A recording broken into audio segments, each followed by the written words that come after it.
Recording by परी record Simri Bakhtiyarpur.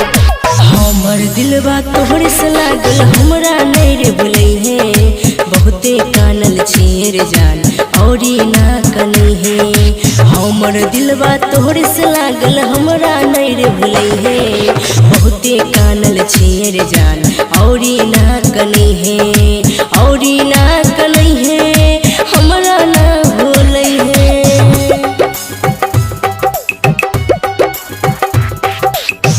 कानल छेर जान औरी ना कनी है।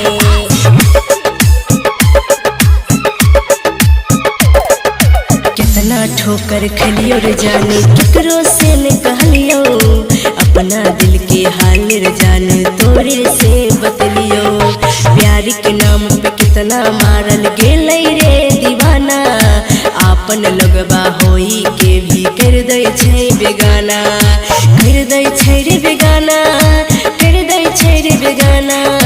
हमर दिलवा तोहरे से लागल हमरा नहीं रे भुलई है, बहुते कानल छेर जान औरी ना कनी है। रिकॉर्डिंग बाय परी रिकॉर्ड सिमरी बख्तियारपुर। कानल छेर जान औरी ना कनी है।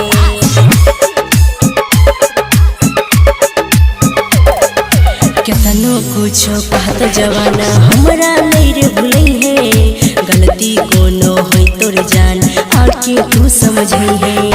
राइटर संजीव संगम कहै छोड़े साचे बतिया, प्यार के नाम पे लागे फूट गेलै की समतिया, गेलै की समतिया, फूट गेलै की समतिया। हमर दिलवा तोहरे से लागल हमरा नहीं रे भुलई है, बहुते कानल छियो रे जान औरी ना कनी है।